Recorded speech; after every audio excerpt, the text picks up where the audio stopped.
빌립보서 4장 6절에서 7절인데 제가 개인적으로 제일 좋아하는 말씀 중에 하나인데요. 네, 빌립보서 4장. 우리 동민 형제 인사했어요? 아직 안 만났대요, 오빠는. 아직 안 만났대요. 시끄러워서 안 된다고 오빠 악수해. 지금 만나세요, 그러면. 기억하세요? 예전에 람파엘리 집에서 같이. 네. 와. 기억하시는 네, 그렇구나. 네. 아저씨랑 금명 아저씨랑 같이 드렸잖아요. 람파엘리 그렇죠? 반장님, 그치? 반장님. 아니, 유각상실에는 분이 네. 안드레아 씨가 반장의 그 방에. 아, 그 방에. 연배 비슷한 아저씨. 아, 그렇구나. 아, 그분들 다 기억하시는구나. 하여튼 반갑고 참 인연이 우스워요, 그렇죠? 예, 어떻게 돌아서 또 이렇게 만나게 되는 것도 인연이고 얼마나 감사하고 귀한지 모릅니다. 그래서 있을 때 잘해야 돼요. 잘못해서 얼마나 욕먹을 뻔했어, 그치? 예, 4장 6절에서 7절 같이 한 목소리로 읽도록 하겠습니다. 아무것도 염려하지 말고 다만 모든 일에 기도와 간구로 너희 구할 것을 감사함으로 하나님께 아뢰라. 그리하면 모든 지각에 뛰어난 하나님의 평강이 그리스도 예수 안에서 너희 마음과 생각을 지키시리라. 아멘. 제가 선창하고 여러분 따라해서 우리 같이 한번 다시 읽습니다. 아무것도 염려하지 말고 다만 모든 일에 기도와 간구로 너희 구할 것을 감사함으로 하나님께 아뢰라. 그리하면 모든 지각에 뛰어난 하나님의 평강이 그리스도 예수 안에서 너희 마음과 생각을 지키시리라. 아멘. 이 말씀을 여러분 암송해 놓으시기 바랍니다. 암송하셨다가 우리 안에 있는 문제, 우리 안에 있는 흔들리는 상황들을 만날 때마다 말씀으로 선포하시면 참 좋겠어요. 아무것도 염려하지 말고 다만 모든 일에 기도와 간구로 너희 구할 것을 감사함으로 하나님께 아뢰라. 근데 여기서 참 재미난 얘기인데요. 이 단어가 참 재밌어요. 우리가 모든 일에 간구는 하는데 모든 일에 기도는 안 하는 거 아세요? 그게 무슨 말인지 아시죠? 네. 간구한다는 건 내 요청사항을 하나님께 전달하는 거잖아요. 기도는 뭐냐면 하나님의 뜻대로 살겠다고 믿음으로 결단하는 걸 말하거든요. 근데 사실은 우리는 간구는 하지만 기도는 안 해요. 하나님 뜻을 묻는 건 없고 간구만 했거든요. 근데 오늘 사도 바울은 우리에게 이렇게 얘기합니다. 무슨 이들은 모든 일에 기도와 간구로 너희 구할 것을 감사함으로 나가라고. 그건 뭐죠? 그 일의 결론은 항상 좋을 것을 선포하라는 겁니다. 오늘 그 얘기를 하려고 그러는데 이 부분이 명확해지면 신앙이 흔들릴 일이 없어요. 근데 이 부분이 자꾸 흔들려서 그래. 마지막은 항상 감사로 끝날 겁니다. 우리의 삶은 마지막은 항상 감사로 끝나야 돼요. 왜 그럴까요? 하나님이 시작하셨다면, 그리고 하나님이 마무리하셨다면 그 마지막은 항상 감사일 수밖에 없습니다. 왜? 내가 생각했던 것 그 이상의 것을 하나님 반드시 내게 주실 것이기 때문에. 그 믿음에 대한 확신이 없으면 우리는 하나님 믿을 필요가 없죠. 분명 하나님 시작하셨으면 하나님 반드시 마무리하실 겁니다. 하나님 끝을 보시는 분이시거든요. 그 끝을 그냥 흐리멍텅하게 흐리는 분이 아니세요. 근데 그 시작하신 분이 내 삶을 마무리하셨는데 감사가 없다는 건 그건 말이 안 되는 얘기죠. 모든 일에 기도와 간구로 너희 구할 것을 감사함으로 하나님께 아뢰라. 그건 결론이고요. 그 다음에 이렇게 돼 있죠. 그리하면 모든 지각에 뛰어난, 이 모든이라는 단어와 온전이라는 단어와 그리고 그 지금 읽은 모든이란, 온전이란, 완전이란 단어가 성경에 계속 반복돼요. 한번 나중에 시간 되실 때 한번 쫙 동그라미 치면서 한번 봐보세요. 그 단어가 언제 나오나. 재미난 건 이 모든은 100%를 얘기해요. 완벽한 상태. 하나님은 우리 인생 속에서 이 100% 완벽한 상태를 만들어 줄 수 있다고 얘기하세요. 근데 우리는 이 100% 완전된 상태를 느끼질 못하잖아요. 경험도 못하고. 근데 이게 언제 오냐면 순간적으로 올 때도 있어요. 그러니까 하나님의 성령이 충만해진다. 내가 기도해서 막 이 주체 못할 수 있는 기쁨 이렇게 느낄 그 순간에 100%의 기쁨이 내게 임하는 거거든요. 내 안에 내 영과 내 육신이 감당할 수 없는 기쁨과 평안과 위로와 행복을 느낄 때가 있습니다. 그리고 때로는 내가 감당할 수 없는 슬픔을 느낄 때도 있어요. 모든 완전한 상태가 될 때가 있어요. 하나님과 하나가 될 때인데 그때에 대한 기록물들이 성경에 쭉 기록이 되고 있어요. 그래서 나중에 한번 찾아보시면 재미난 그리고 욕심이 좀 생기실 거예요. 이렇게 살아야 되지 않을까. 고단어들이 제일 많이 나오는 사람이 사실은 사도 바울과 다윗이라는 사람입니다. 그럼 그들은 무언가가 우리와 다르게 도달한 지점이 있었던 거죠. 그들의 삶 속에. 똑같이 신앙생활하는 것처럼 보여도 그들만이 도달했던 그 종점이 있었던 겁니다. 도착점이. 거길 향해 가는 게 사실은 표대를 향해 가는 거고 그게 우리의 목적지여야 되죠. 그리고 사도 바울은 당당히 그래서 말하는 거죠. 그래서 그 마지막은 감사다. 그 마지막에 끝은 반드시 있다. 라고 얘기하고 있습니다. 이렇게 얘기합니다. 모든 지각에 뛰어난 하나님의 평강이 그리스도 예수 안에서 너희 마음과 생각에도 동반함을 좀 해놓으세요. 네. 하나님께 감사로 기도와 간구를 하게 되면 하나님이 그 기도와 간구를 통해서 평강으로 내 마음과 생각을 지키시는 겁니다. 상황을 바꾸시는 것이 아니라 마음과 생각을 지키세요. 제가 그래서 병원 신방 갈 때라든가 혹은 문제 생기는 분들한테 꼭 요 말씀을 드리는데 이 말씀에 복음이 있어요. 이 말씀 잘 기억하시고 시간 날 때마다 반복해서 읽으시면서 아예 외우시기 바랍니다. 달달달달 외우셨다가 이러한 문제가 터졌을 때 지금 말씀드린 단어들 염려, 모든, 기도, 간구, 감사, 모든, 평강, 마음, 생각 지금 이 9가지 단어는 여러분 꼭 기억하셨다가 이 단어가 여러분의 삶 속에 실천력을 발휘할 수 있도록 이게 실제가 될 수 있도록 하시면 신앙생활의 문제를 그때부터 경험이 됩니다. 뭐 제가 뭘 가졌다고 그러겠어요? 네, 하나님 때문에 그러는 거죠. 네. 그분이 움직이시니까요. 걱정 마시고 한번 따라가 보시기 바랍니다. 예, 순서지대로 한번 진행하도록 합니다. 순서지 보면서 우리 갈까요? 이번 주 그래서 주제가 아무도 나를 흔들 수 없다라는 주제입니다. 절대 아무도 나를 흔들 수 없습니다. 지난주에 나눔 잠깐 먼저 합니다. 한 번 온 영감은 좀처럼 다시 오지 않는다. 그 말의 뜻은 뭘까요? 기록하라 라는 겁니다. 기록하라. 한 번 온 영감은 좀처럼 다시 오지 않는다. 그래서 저도 잠자기 전에 꼭 핸드폰 옆에 두는 이유가 옛날에는 메모지 옆에 놓고 잤는데 이제 설교에 대한 영감 주실 때가 있고요. 깨달음 주실 때 적으려고 항상 메모지 옆에 놓거든요. 한 번 온 영감은 좀처럼 다시 오지 않습니다. 그러니까 그 시간을 놓치지 마시고 그때의 은혜를 경험하시기 바랍니다. 영성 일기에 대해서 그래서 얘기하는데 With Jesus Ministry라는 그 유기성 목사님의 단체, 예수 동행 단체에 대해서 같이 이야기 좀 하려고 합니다. 영성 일기는 첫 번째 예수님과 동행하는 삶을 훈련하는 가장 탁월한 도구입니다. 그 비어있는 공간을 채워봅니다. 영성일기는 우는 사자와 같이 두루다니며 삼킬 자를 찾는 사탄과 우리를 미혹시키려는 세상으로부터 우리 마음을 지키고 24시간 예수님과 동행하는 삶을 훈련하는 가장 탁월한 도구입니다. 거기다 도구라고 조금 적으시면 될 것 같고요. 영성일기는 거룩한 도구이지 거룩 그 자체는 아닙니다. 무슨 얘기인지 아시죠? 네, 우리가 이게 자꾸 혼돈하면 돼요. 성경은 거룩한 책이기도 하지만 이건 거룩한 도구입니다.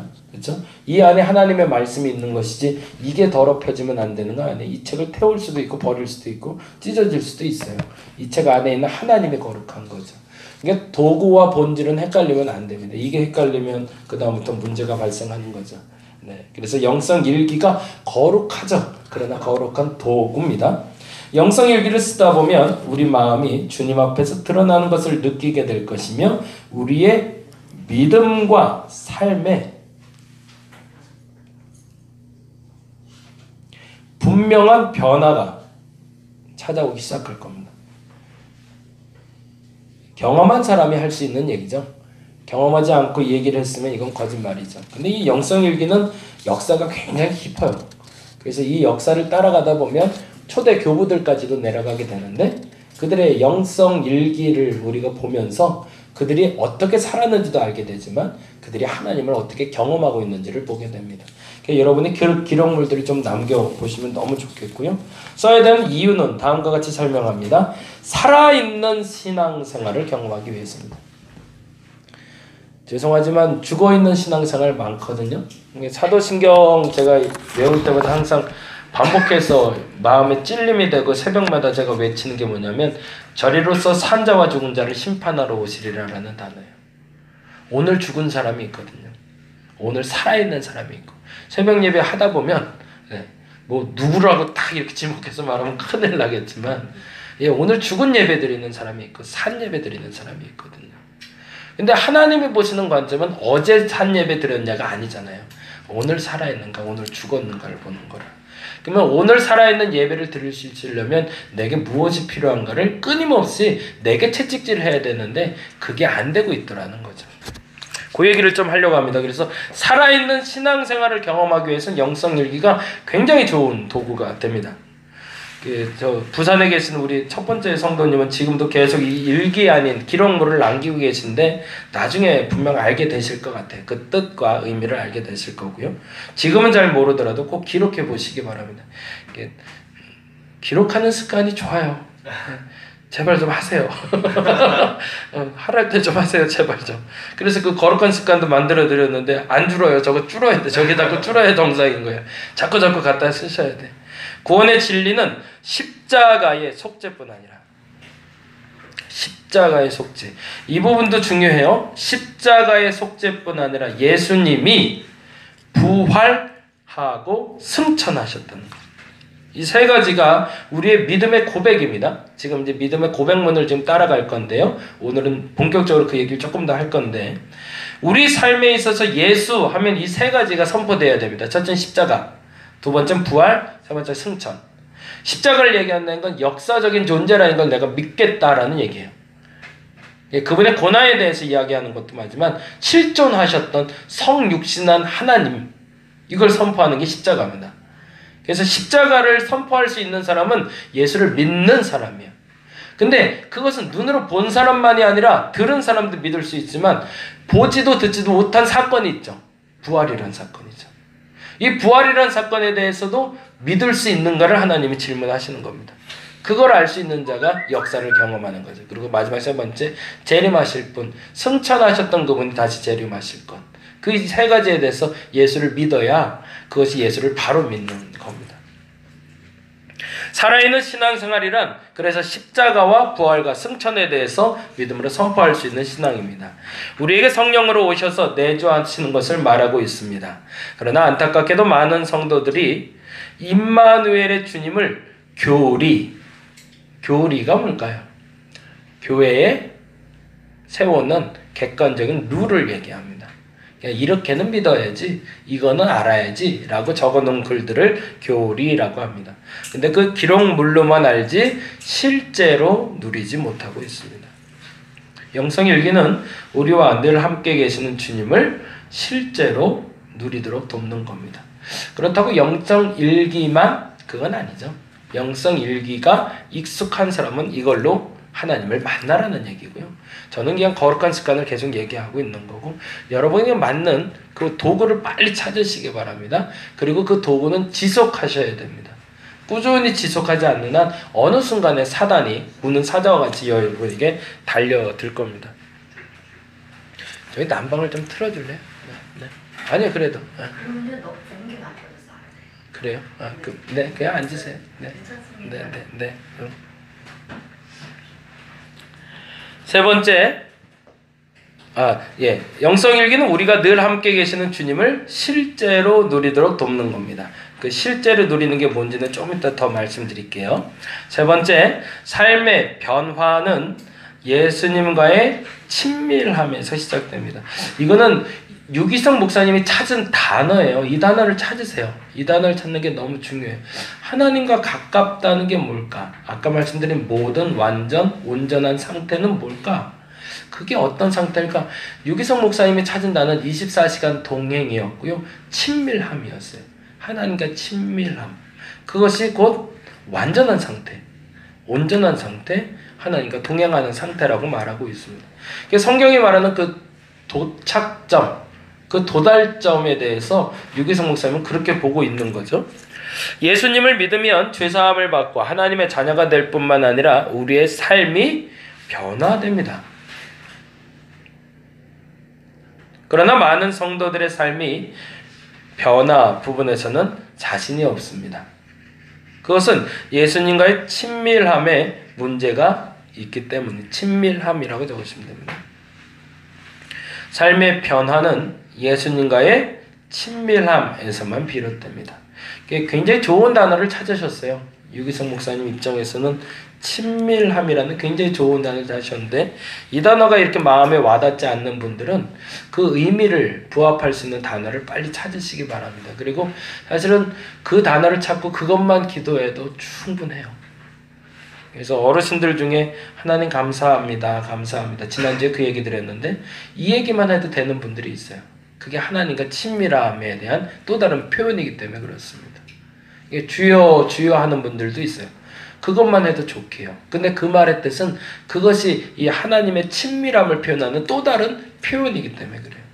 이 표현을 찾아내시는 것이 우리 삶의, 우리 신앙생활의 목표점이 되어야 됩니다. 네 번째, 그렇다면 영성일기의 실제 무엇을 적을 것인가죠? 볼까요? 오늘 하루 중에 주님이 내게 주신 메시지는 무엇이 있습니까? 지난주에도 말씀드렸지만 메시지라고 적으시면 되고요. 메시지는 뭘까요? 설교를 통해서 들은 것도 있을 거고요. 성경을 통해서 본 것도 있고 기도하다가 환상으로 혹은 음성으로 들린 것들도 있겠죠. 다양한 방법으로 역시 우리에게 말씀하십니다. 그것을 그래서 저는 개인적으로 그래서 새벽 예배를 좀 요청하는 이유는 한 날의 시작의 첫 시간에 주께서 내게 주시는 게 뭔지를 들어야 되니까. 어정쩡하게 중간에 듣는 말씀보다 첫 눈을 뜨고 첫 예배 시간에 내게 주시는 음성이 뭔지를 들으면 그 하루를 살아갈 힘, 하루를 버틸 힘, 그리고 하루의 질문이 될 수 있기 때문에 그 질문을 찾는 과정으로 가는 거고, 설교 중에 제가 이제 마지막에 요약해드리는 것도 있지만 요약뿐만 아니라 여러분이 말씀을 읽으면서 지금처럼 이렇게 반복해서 읽으시면서 여러분에게 부딪히는 단어들을 찾아내는 게 굉장히 중요합니다.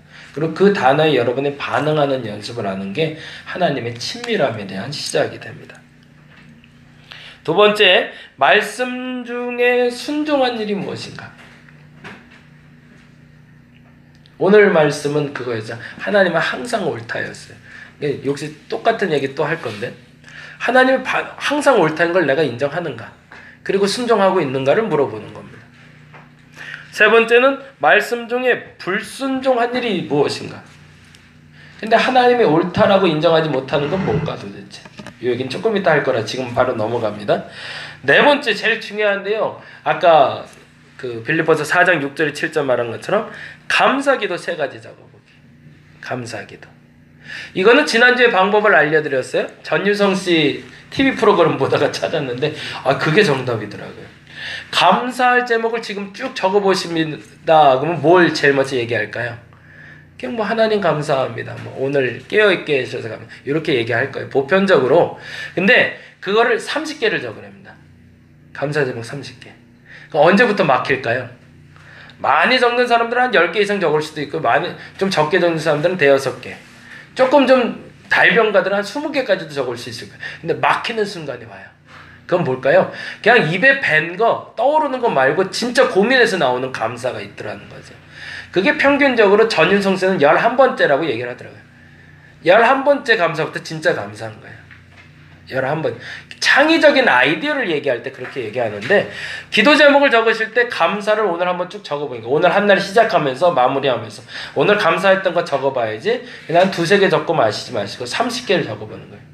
끙끙 앓으실 거예요 아마. 30개 적으려면. 정말 끙끙 앓아야 돼요. 근데 앓고 나서 나온 그 30개는 액기스가 될 겁니다. 진짜 이게 감사구나. 그건 어디 있을까요? 그 30개째 되는 혹은 11번째, 12번째 진짜 감사가 있을 겁니다. 보편적인 감사 말고. 그래서 그 감사거리들을 늘려가시다 보면 이 영성일기를 통해서 도달하려는 목적지인 그 친밀함에 들어가게 되실 거예요. 찾아가 보세요. 네, 다음 장 볼까요? 영성 일기를 쓰는 다양한 방법들인데요. 이거는 지난주에 제가 쭉 설명드렸는데 오늘 해야 될 일이 있으니까 넘어갑니다. 첫 번째는 수필형 일기. 수필형. 수필처럼 적는 겁니다. 두 번째는 일상 기록형. 하루하루를 쭉 적어가는 겁니다. 아침에 몇 시에 일어났고 몇 시에 뭐 했고 그래서 오늘 이렇게 마감한다. 이건 그러면 언제 적는 걸까요? 오전일까요? 저녁일까요? 저녁에 하면 되겠죠. 저녁에. 그쵸? 하루 일과를 마무리하면서 적는 거니까. 그러니까 일상 기록형 일기는 저녁에 하면 되는 거고요. 세 번째, 기도문 형식의 영성 일기가 있습니다. 기도문처럼 주여. 제가 늘 말씀드린 대로 그냥 늘 쓰는데 앞에 주어만 달라지면 기도예요. 주님, 하나님 쓰시고 적으시면 됩니다. 영성일기. 네 번째, 미리 쓰는 영성일기. 그건 뭐 아침에 할까요? 저녁에 할까요?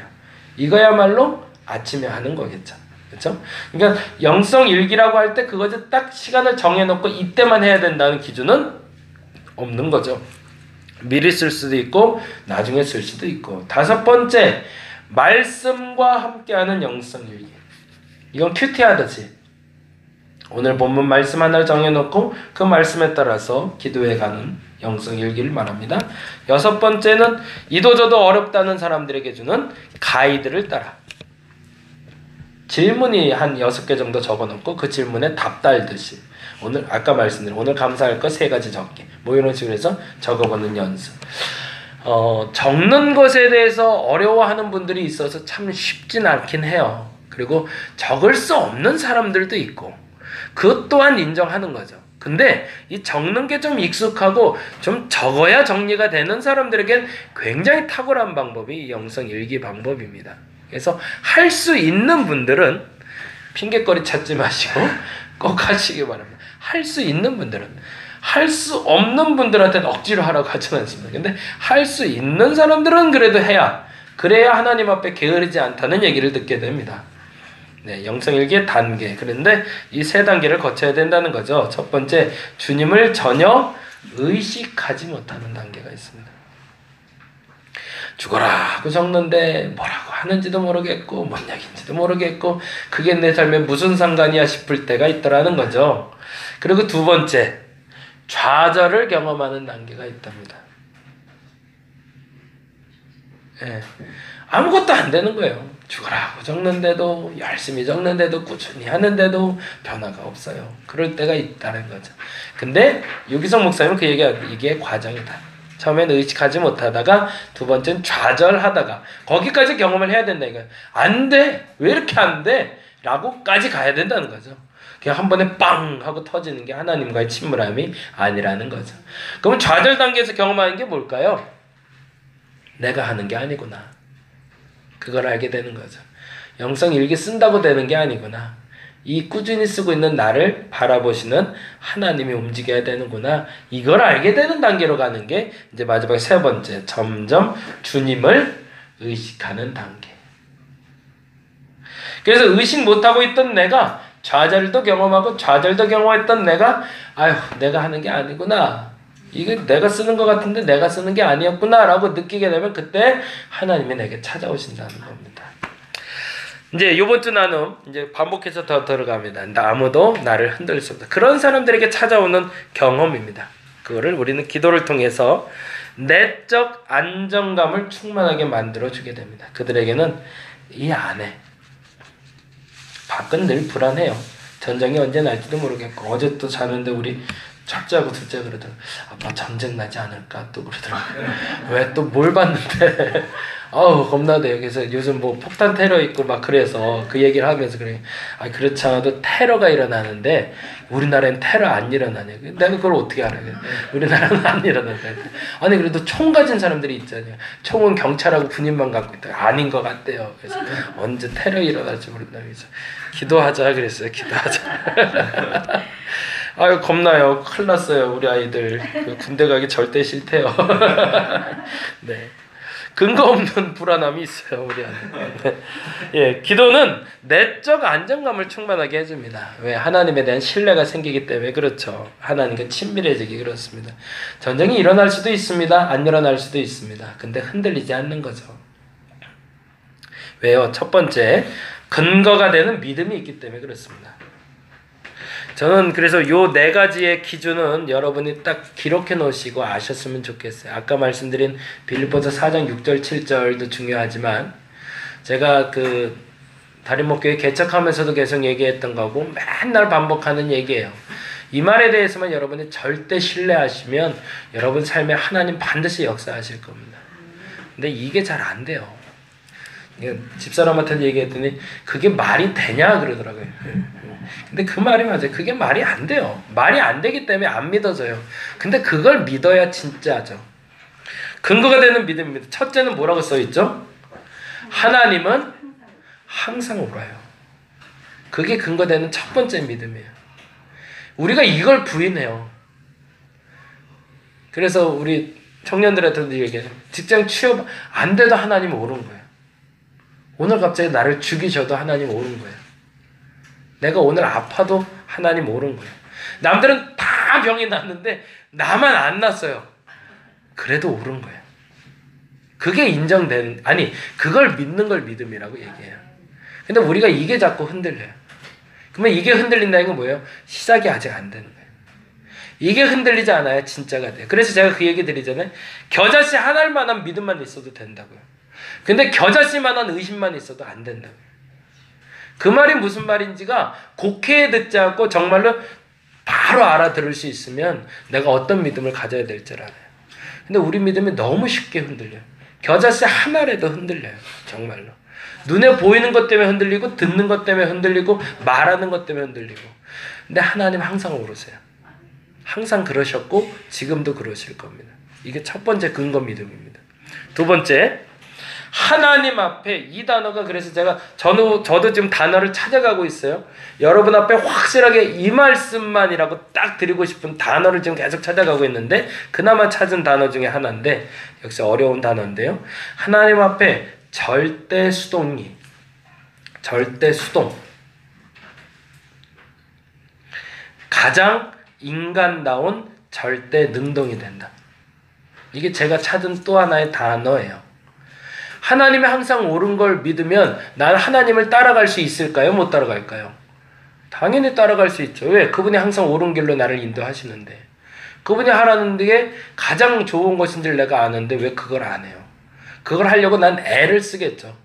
그러면서 내가 애를 쓰고 노력하는 것이 100% 하나님 앞에 맞춰졌을 때 정확히 말하면 하나님이 아 하면 아 하고 하나님이 길게 아 하시면 나도 길게 아 하고 그 토시 하나가 틀리지 않고 절대적으로 하나님께 수동되어 있는 나를 발견하게 되면 어느 순간에 나를 봤을 때 가장 능동적인 나를 보게 된다는 거예요.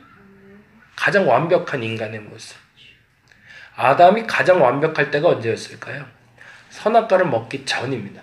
선악과를 먹기 전에 뭐 했을 때일까요? 하나님이 하라는 대로만 하고 살 때였어요. 근데 하나님이 하지 말라는 걸 하나만 어겨도 절대 부정의 상태로 가볼 수밖에 없는 거죠. 그걸 우리는 원죄라고 얘기합니다. 그럼 하나님이 항상 옳다라는 걸 어떻게 인정할까? 그게 바로 믿음인 거죠. 세 번째, 이 두 가지를 절대적으로 믿는 자들에게는 세 번째, 나의 문제를 하나님이 맡아주기 시작하십니다. 그때부터 하나님이 맡아서 움직이세요. 그 문제를 책임져 주시기 시작하십니다. 믿지도 못하는 사람한테 어떻게 그거를 맡길 수 있어요? 은행이 내 돈을 빼가는 것 같으면 어떻게 은행에 맡겨요? 은행이 내 돈을 보관하고 지켜준다고 믿기 때문에 은행에 맡기는 거죠. 그래서 사기당한다는 얘기는 그 얘기인 거죠. 믿고 맡겼는데 내 것을 다른 용도로 이용했을 때 그걸 사기라고 얘기하잖아요. 하나님을 믿고 맡긴다고 했을 때 그건 하나님을 신뢰한다는 표현이고 하나님이 반드시 해결해 줄 걸 믿기 때문에 맡기는 겁니다. 네 번째, 어떤 경우에도 그게 중요해요. 어떤 경우에도 하나님만 함께 하시면 충분하다. 그렇게 믿으시나요? 안 돼도 그냥 외우세요. 안 돼도 외우세요. 근데 이건 어쩔 수 없어요. 이게 공식인 걸 뭐. 이거 벗어나면 이걸 신앙생활이라고 우리는 말할 수가 없어요. 어떻게 하나님을 신뢰하지 않으면서 신앙생활을 해요? 그분이 가장 옳다는 걸 알아야 내가 따르는 거지. 사람하고는 달라요. 내가 만든 환경하고는 달라요. 그 환경도 그 상황도 다 깨지거든요. 사람 믿지 말라고 얘기해요. 제가 목회하면서 제일 먼저 배운 게 사람 믿지 말라는 거였어요. 그럼 난 누굴 데리고 목회를 하냐? 네가 데리고 목회하냐? 하나님하고 목회하지 그러더라고요. 근데 그 말이 맞는 거죠. 내가 어떻게 사람을 믿어요? 나도 못 믿는데. 우린 서로 못 믿어요. 근데 그 안에 계신 하나님은 믿는 거죠. 그 안에 하나님이 그를 움직이고 계신 걸 믿기 때문에 같이 가는 거지, 그렇지 않으면 같이 못 가는 거죠. 네 가지 다시 한번 우리 반복해서 읽어볼까요? 제가 먼저 읽고 여러분 따라해 주시기 바랍니다. 하나님은 항상 옳다. 다시요. 하나님은 항상 옳다. 하나님 앞에 절대 수동이 가장 인간다운 절대 능동이 된다. 네, 나의 문제를 하나님이 맡아주신다. 정말 믿으시나요? 네, 정말 믿으시기 바랍니다. 어떤 경우에도 하나님만 함께 하시면 충분하다. 아멘. 아멘. 그래서 우리 교회 표처럼 쓰는 게 그거예요. 이 세상에 가장 소중한 것은 하나님이 나와 함께하는 것이다. 그게 존 웨슬리 목사님의 유언이기도 하고요. 그걸 발견해내려고 얼마나 고민을 많이 하셨나 몰라요. 근데 답은 거기에 있어요. 하나님과 함께 하시면 완벽한 세상이에요. 하나님이 절대 함께 하신다면 놓치지 마세요. 절대 하나님 놓치지 마세요. 두 번째, 내적 안정감은 문제 해결을 위한 판단력과 능력을 제공해 준다. 비로소 마음이 편안해야 제대로 판단하고 능력 발휘가 돼요. 불안하면 뭐하죠? 항상 실수해요. 예. 마음의 안정이 안 돼 있는데 어떻게 제대로 된 일을 할 수 있겠어요? 근데 그 안정감은 어디서 온다고요? 하나님 옳다는 걸 인정할 때, 하나님께 맡길 때, 하나님이 해결한다는 걸 내가 알고 문제를 맡길 때, 그때 편안해져요. 그러니까 그런 사람들은 흔들리지 않겠죠. 내가 자꾸 믿음도 흔들리고 상황도 흔들리고 환경도 흔들리는 이유는 사실은 아직 내가 시작을 안 해서 그렇습니다. 그러니까 실질적으로 한국뿐만 아니라 전 세계적으로 아직도 신앙생활을 안 하고 있는 사람이 많아요. 발만 담고 있는 거죠. 이사회의 표현대로 하면 문지방을 밟고 서 있는 사람은 많아요. 근데 아직 넘어서지 못한 거죠. 진짜 넘어섰다면, 하나님의 거룩한 성전 안에 들어가 있다면 우리 그런 생각 못해요. 할 수도 없고 해서도 안 되고. 그런데 들어와 있다면 하나님 전적으로 이끌어 가실 겁니다. 그 전적인 신뢰가 내가 의지적으로, 그것도 아니에요. 하나님이 그렇게 만들어 주실 거예요. 그냥 믿고 그 다양한 도구를 써보는 거예요. 성경도 읽어보고 기도도 해보고 영성 일기도 써보고, 하여튼 수단과 방법을 가리지 않고 내가 할 수 있는 모든 길들을 찾아가고, 그 길에서 만나시는 하나님, 그분이 여러분 손을만 잡아주시면 그 다음부터는 알아서 가신다는 겁니다. 그 다음, 무엇이 옳고 무엇이 그런 것인지 분명한 판단, 기준이 생기기 때문에. 그러면 그 기준은 뭘까요? 하나님이 옳다는 게 옳은 거예요. 하나님이 좋은 게 좋은 거죠. 하나님이 싫은 건 나도 싫다고 말할 수 있는 용기가 생기는 겁니다. 그러면 공의로운 세상이 될까요? 안 될까요? 공의로운 세상이 되는 거죠. 정의로운 세상도 될 거고요. 사회 정치가, 정의가 실현될 거고요. 거룩한 나라 시작될 겁니다. 근데 하나님이 옳은 것을 쫓는 것이 아니라 내가 옳은 것을 쫓으니까 문제가 되는 거죠. 근데 그 판단의 기준이 어디 있으니까요? 분노에 있습니다. 보통 우리는. 악에 대해서, 약한 거에 대해서 물론 좋죠. 근데 악한 것에 대항하고 약한 것에 대항할 때 우리가 분노할까요? 안 할까요? 항상 분노해요. 그래서 화나서 덤벼요. 어떻게 저렇게 약한 사람을 괴롭힐 수가 있어? 어떻게 저 악한 것이 세상을 이길 수 있어? 그리고 분노로 그들에게 다가갑니다. 결과는 어떻게 될까요? 싸움밖에 안 됩니다. 그러면 내적 안정감을 가지고 그들과 부딪힐 수 있을 때 진짜가 나타난다는 거죠. 근데 그것이 쉽지가 않은 거죠. 예수께서 하고자 했던 십자가의 사건은 그 사건에 대한 결과물이었던 겁니다. 악에 대항하되, 악에 대항하는 방법이 심과 심의 심겨루기가 아니라 그 악까지도 포용하는 방법이었던 거죠. 악을 품고 죽는다는 게 말이 될까요? 근데 예수께서 악을 품고 죽어버리신 거죠. 그리고 음부까지 내려갔다 올라오셔서 그 악까지 품으신 예수께서 나를 품고 나로 그 천국으로 인도하고 계신 겁니다. 그 놀라운 사실이 저와 여러분에게 현실이 되는 것, 그것이 영적 친밀감, 하나님과 동행, 하나님과 함께함이라는 표현으로 전달되고 있는 겁니다. 그럼 그 판단 기준은 하나님은 옳다. 하나님이 하는 것이 옳은 줄 알고 그 길을 가겠다라는 기준이 세워지는 거죠. 세 번째, 기도를 통해 얻은 내적 안정감은 다른 방법으로 얻은 안정감과 큰 차이가 낸다. 왜 차이가 날까요? 그 내적 안정감이 다른 안정감과 차이가 나는 이유는 안정감은 안도감과 달리 어떤 상황에서도 흔들리지 않기 때문입니다. 왜요? 하나님은 절대 기준이니까. 상대 기준이 아니니까. 시간이 지나면 변하는 기준이 있어요. 그렇죠? 옛날에 옷을 이렇게 입으면 안 됐죠. 예. 유시민 씨 하얀 백바지 입고 올라갔다가 국회에서 쫓겨난 것처럼 옛날에 그렇게 입으면 난리 났어요. 근데 요즘은 넥타이 풀고 잘들 들어가시대요. 그렇죠? 시대가 변해가고 있어요. 그건 상대 기준입니다. 근데 하나님이 옳은 건 절대 기준입니다. 그 기준은 바뀌지 않아요. 근데 그 기준을 바꾸려고 들면 이단되고 사입이 되는 거죠. 그 기준이 바뀌면 신앙생활을 더 이상 이제 못하는 겁니다. 근데 역사적으로도 이제 나중에 우리가 한번 살펴볼 일이 있겠지만 시장은 항상 그렇게 갔거든요. 교회가 하나님을 믿다가 부흥하면 타락하고 타락하면 인본주의로 가요. 인본주의로 갔다가 어떻게 되죠? 얼마 안 돼 다시 교회로 돌아와요. 왜 그럴까요? 거기엔 절대 기준이 없거든요.